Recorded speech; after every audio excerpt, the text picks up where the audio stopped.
on YouTube, fam? This your boy Tony 2Times, and we back with another episode of Hood Tales, man. Before I start, be sure to smash that like button. Definitely watch this video to the end to hear the full story.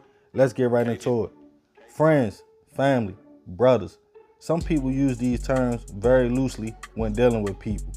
Of course, we all want friends. It's human nature to want people to hang with, call and chop it up with, and depend on. But it's a dangerous game when you spend years building a relationship with a person just to realize it wasn't real or you never knew them at all. And today on Hood Tales, we will be taking it to Ohio to discuss a case that involved two best friends and another man that turned to betrayal and a hit for hire. According to sources, at the time 24-year-old Keonta Gardner had built the Brotherhood with 23-year-old Robert Bobby Farrell Jr. Bobby's family took Keonta in as one of their own, and the two young men did everything together, going to Farrell's family's cookouts, family events, vacations. Keonta even was a groomsman at a family wedding. But one day, when Keonta allegedly called Robert to pick him up and hang out, that would be the last time Robert's family would see him alive.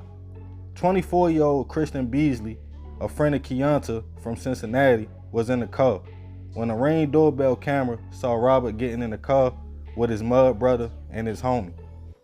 While driving around New Richmond, the three men smoked a little bit and chopped it up before two shots went off, hitting Robert in the head, allegedly Christian being the trigger man. Keonta, being familiar with the area, drove Robert's body to a country road and the two men put him in the woods. After Robert wasn't seen by family for a few days, he was declared missing. That's when things get tricky. Allegedly, Keonta went to the family's home every day to console them, help look for Robert, even playing with his deceased friend's daughter, hugging and crying with family members. The Farrell family had no idea Keonta could have been involved because they looked at him as family. One of the family members recalled Robert stating he would be hanging with Keonta that day and asked could he drive him around and retrace the steps they took. Keonta agreed and even let the person record him. But as they got deeper in the countryside, Keonta turned around. Later they found out he turned around a short ways from where him and Christian allegedly dumped Robert's body. Area police and prosecutors spent the next few nights with the Farrell family looking for answers.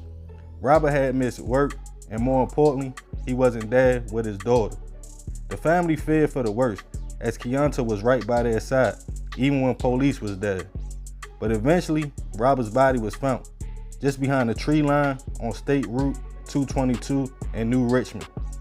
The family was hurt and confused after autopsy reports confirmed Robert was hit. But that's when Keonta would eventually confess to the plot to hit his best friend. According to sources, Keonta claimed he paid Christian, the third man, $500 to hit Robert. Text messages between the men and bank withdrawals confirmed it. Christian got a .38 revolver from Cincinnati. That's when Keonta went to pick Christian up. Surveillance around the area showed the two riding around to stores to get towels and cleaning supplies before going to pick up Robert. Text messages also showed Keonta texting Robert to let him know they were coming to get him. Keonta told authorities after the hit, the two men cleaned the car and proceeded with everyday life, which for Keonta was helping the family look for his best friend. A few days later, Christian was picked up as well. Both men were charged with aggravated hit, conspiracy to commit hit, premeditated hit, tampering with evidence, and other charges. Keonta pled guilty to all charges in an attempt not to take the family through a long trial. He also stated he was scared of Christian and his peoples, and he only set up Robert for Christian because Christian needed a hit under his belt for street cred. But the courts wasn't buying it, and Robert's family couldn't believe the betrayal, stating they helped raise Keonta and treated him like a son, and Robert would have never thought.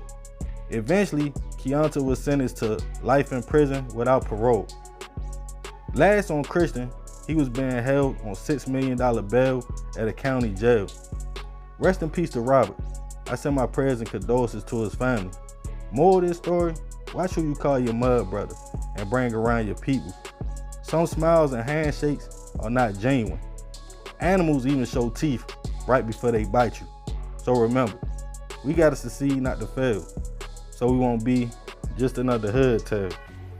Man, it's a crazy story, you feel me? It's messed up in so many ways because according to the family, you know, they helped raise Keonta, you feel me? He spent a lot of time with them, spent a lot of time with Robert.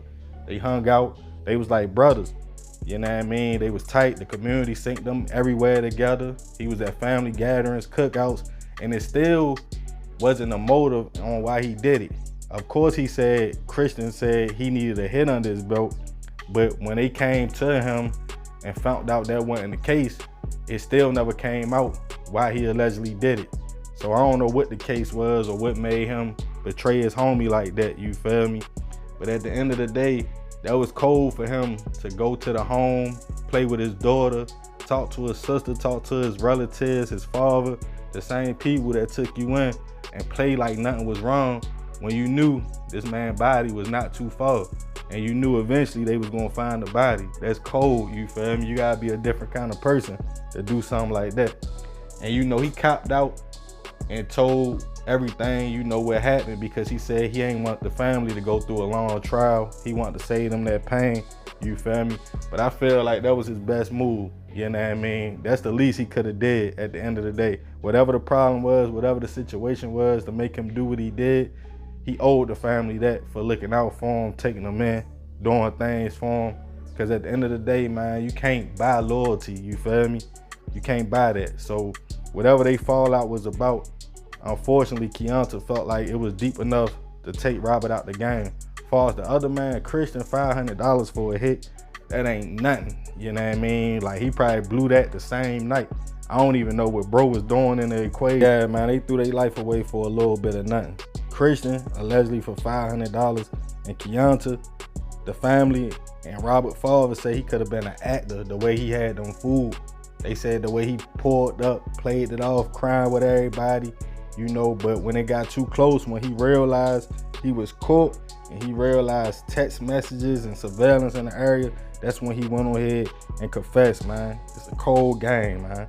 But y'all already know this is another episode of Hood Tales. I appreciate you if you made it to the end. This your boy Tony 2 Times. Y'all already know it's all love, fam. I'm out.